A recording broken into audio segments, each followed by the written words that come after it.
And welcome to another episode of Amorex Connections, where we connect you with other industry professionals. Joining us today is from Keller Fire Protection, Craig Schraad, the president, and Dale Grafke, the service manager. Dale, Craig, thank you very much for joining us today. If you would, tell us a little brief introduction about how you got started in the fire industry. Well, I can start with this. I started kind of straight out of college. I got an engineering degree and I spent a couple of years in engineering and figured out it wasn't a whole lot of fun. So after that, I went to Simplex as a sales rep and spent quite a few years there. So as we roll through this, Dale's got more expertise in the fire extinguisher and the hood systems, and I speak a little more towards the electronic side. And so after a round of Simplex and through other things, about in 2005, joined Dale here at Keller Fire and Safety, and we've been going at it ever since. Yeah, my background's a little different, David. Actually, a little history here. Frank Keller, that started Keller Fire and Safety back in 1950, was my grandfather. So I'm the third generation. While we're not still owned by my family, we still treat it that way, and we make all the decisions on a local level and things like that. So I started cutting grass, emptying trash cans, filling fire extinguishers when I was 16 years old, and that was in 1980. So it's been a day or two. So I kind of grew up in it, and like I say, when it gets in your blood, it's in your blood, and you don't get out. Well, thank you for that information, gentlemen. So Keller Fire has been around for 75 years now. Is that correct? That's correct. During that time, if you would, let me know some of the things that you have found most surprising through various different changes you've seen in the industry and the business itself. I think in all businesses, you go through cycles. And the cycles between people trying to get into the business, the cycles of how it all works. I mean, back in the day, there was a lot of smaller fire extinguisher companies that ran on good integrity, hard work, and getting things done.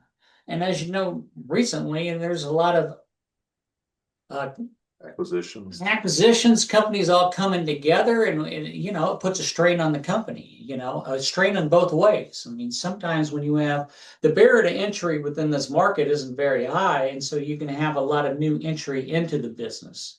And one of the things I find interesting is the challenge between pricing things right and new people coming into the industry to trying to bring the prices down to the end users. All of the companies that are being brought together to kind of bring it up. And so one hand you have good service, and one hand you have stability and efficiency within the business itself. And so it has changed. I mean, like most things in life, it circles back to where it originally started eventually. Dale, what would you say the most things that has Yeah, very true. I mean, we've always had the philosophy of we take care of all of our customers, whether they have 2 fire extinguishers or 2,000 of them. We treat them the same and just take care of them. And, we've continued that philosophy, and it's caused us to grow year after year.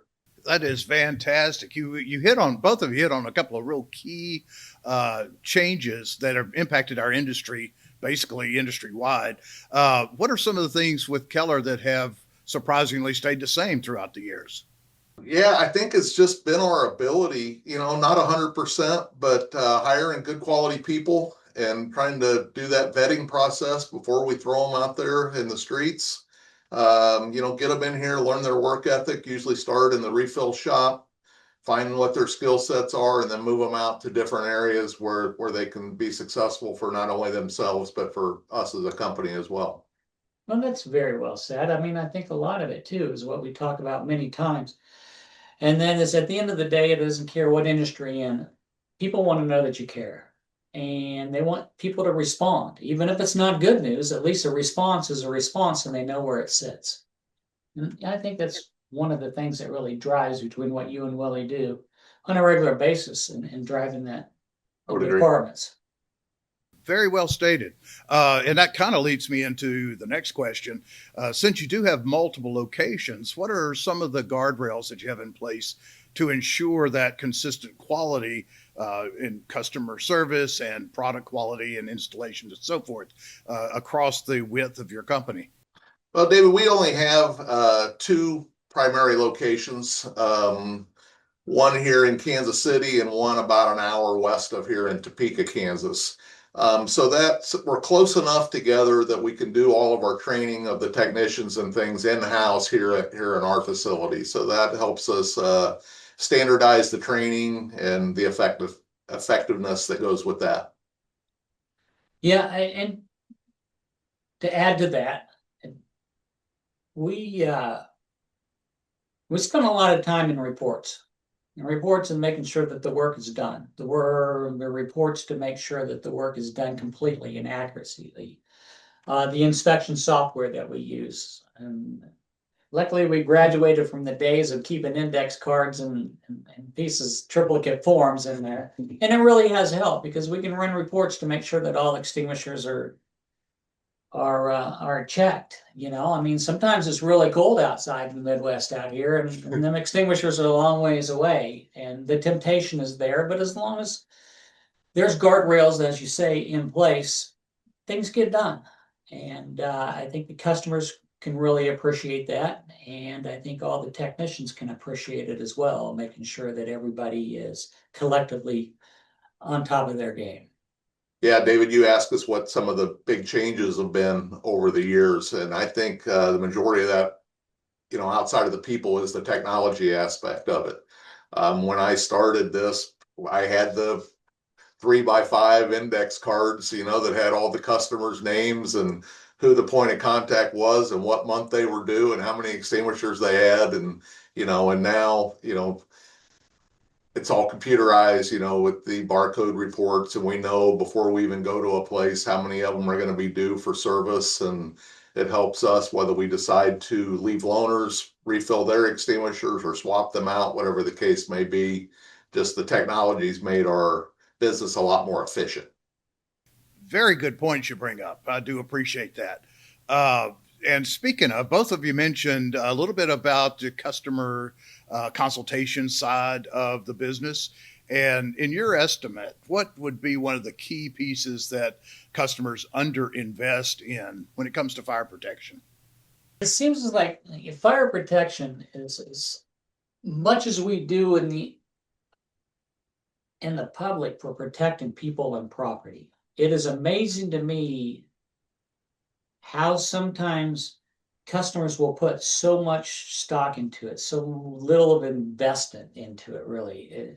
And so it's almost like complacency is our biggest competition a lot of times. They have systems that you will red tag and systems that have failed in there, and the reluctancy to spend the money to make it safe is really jarring to me sometimes. I mean, we go through with monthly newsletters and we put out on the average, at least once a month, we're putting a fire out of some sort, whether it's an alarm system that's detected it or a kitchen system that discharged properly, or fires that were put out by fire extinguishers of well-trained people, and the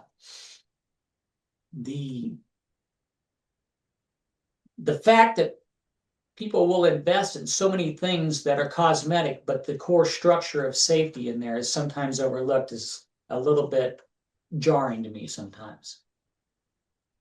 What do you think? I would agree. We do a lot of education work, David, from an AHJ standpoint. We have a conference room that we invite all the local fire marshals in. And unfortunately, it's amazing what they don't know.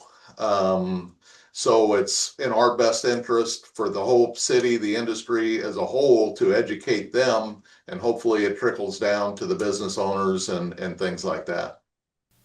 And I bet if we were to ask a lot of other distributors, they would probably have very similar answers to the ones that you guys just gave too. Very well stated.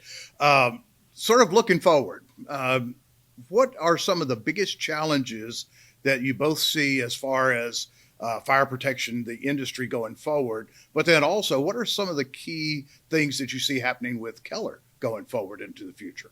Kind of a challenging question there within itself. I mean, today is a lot different than what it was 10 years ago. I mean, today you can't hardly find a technician. Um, Today it is, there's the same number of people in the world, the same number of jobs out there, and where these technicians are, I'm not quite sure. And it's kind of a dual process question as well, in the fact that when you look at it, it's even different within Keller. On the alarm side and electronics and what we do, as opposed to the extinguisher side and what happens there. On the alarm side, there's a lot of programming and a lot of IT-based people, we're losing a lot of them people into the IT industry when they're in there trying to become IT professionals and run cables and programming things as opposed to alarm systems.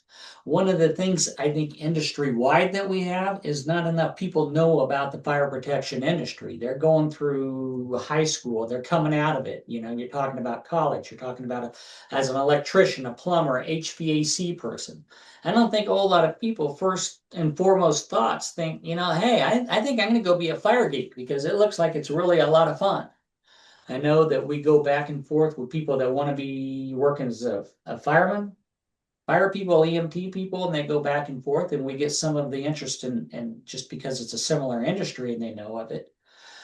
But I think it is always a challenge as an industry as a whole, is to have fire protection to be one of the core things, like an electrician and a plumber, one of the hands-on skills trades, which is a really good industry.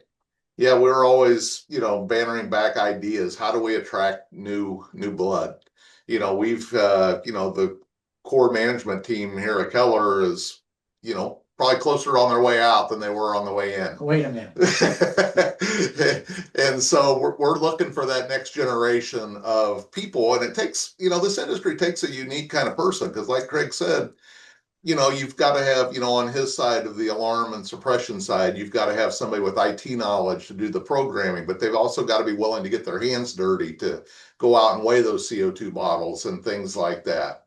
And, in my world, in the fire extinguisher world, when the guys are out there, they may be doing a daycare, a hospital, but then they may be doing an industrial place like a power plant. You get dirty, you got to get your hands dirty, and it takes a different skill set to want to do all aspects of it. You got to wear a salesman's hat. You got to wear an educational hat. You got to be willing to get your hands dirty. So it takes a very unique individual, and sometimes we struggle with finding the right people. That's always a battle. Yeah, sometimes some 20-pound extinguishers get a little heavy. Especially the older you get, right? One final question, gentlemen, and I'll let you go. But that is, if you were to look back over the years that you've been in partnership with Amerex, what are some of the more shining moments that you would recall? I'll take that one, because I've dealt with Amerex a lot longer than Craig has. I mean, it goes back, David, I'm going to date myself, but I remember when I was working in the shop, that Ned Payne came and called on us. And then Jeff Payne was our rep for a while. And then, we had a few, and, we had Craig Morath for the last 20 or 25 years. But it's not just those guys. It was the Andy Hallises, the Bill Byers, even reps that weren't ours, that we met through different industry gatherings or what have you. Retired guys from Amerex, like John Fleming out in California, Jim Hund, who was down in Texas. Those guys have become friends of mine that will be friends for a lifetime. So it was a relationship building, with the higher ups from Amerex, that I'm just a little guy. I mean, you guys have hundreds of distributors. I mean, I've got the president of Amerex texting me comments during a baseball game or a football game. Hey, watching you guys play, you guys look good. I mean, those relationships, you can't replace that. Well, it was the World Series. It was.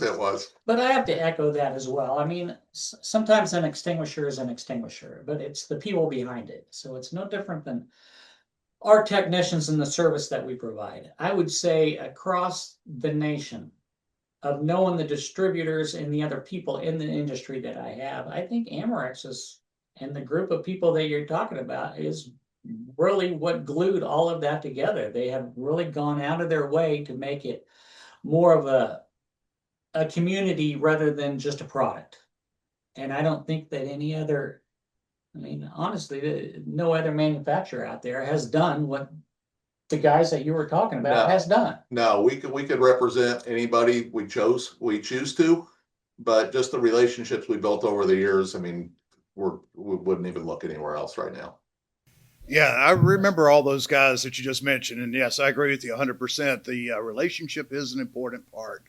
Well, thank you, gentlemen. Greg, Dale, thank you very much for joining us. Thank you for taking time out of your schedule today to do the podcast with us. All right, David, thanks for having us. We appreciate it. All right, very good. Thank you. And thank you for joining us for Amerex Connections.